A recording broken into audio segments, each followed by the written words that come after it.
comedy on 3 different continents. He recently shot a show for B.E.T. His comedy has been on ESPN and Nickelodeon. He's a former All-American football player for the USC Gamecocks. I don't know how I feel about ladies and gentlemen, give it up for Mr. Marty Simpson.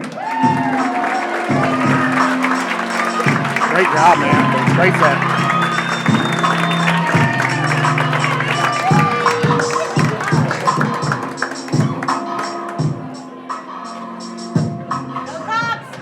We all definitely thought I was going to be black, right?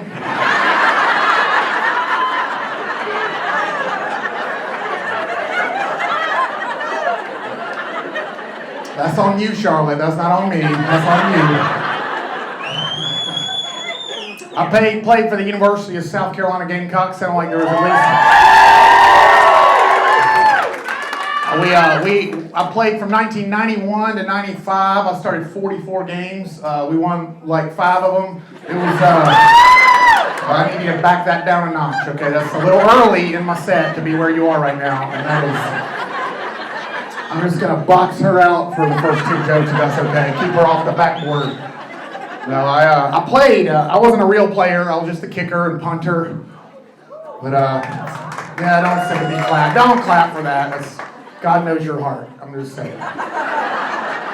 But we had a sign in the locker room of Williams-Brice Stadium, a big cityscape like Blent view of Williams-Brice Stadium, just like this. And above it said, "The best play here." And I was like, man, that is so true. Like Alabama plays there,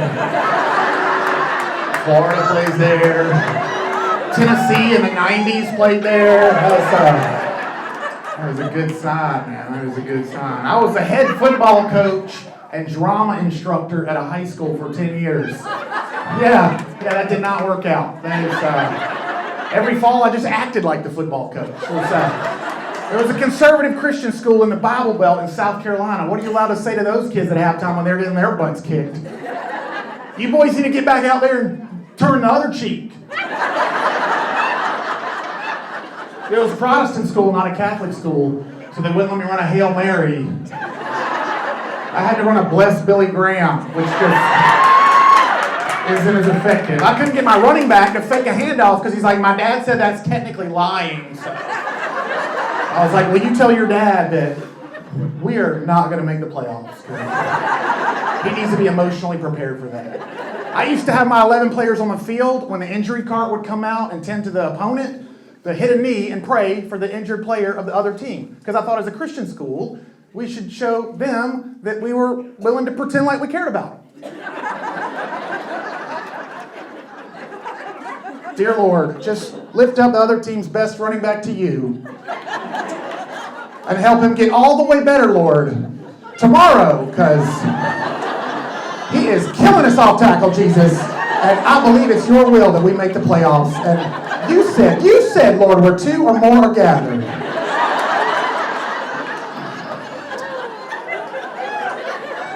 And delusional Christian parents want to have a little parent-coach meeting and tell me I'm showing favoritism because I'm not playing their kid at wide receiver because I didn't like their kid personally.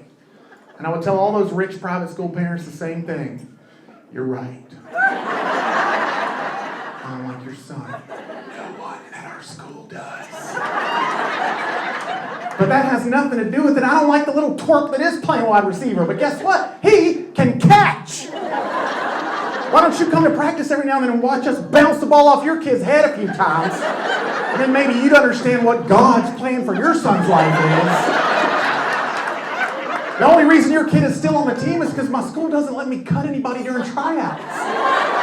They said it's not biblically right to cut a player from the team if he's always tried his hardest, always had a good attitude, and always been on time with his $26,000 tuition payment.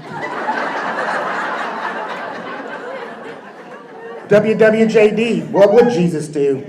What would Jesus would definitely cut your son from this team. To spare the rest of us the suffering of watching him play. I think your son would glorify God more from the band.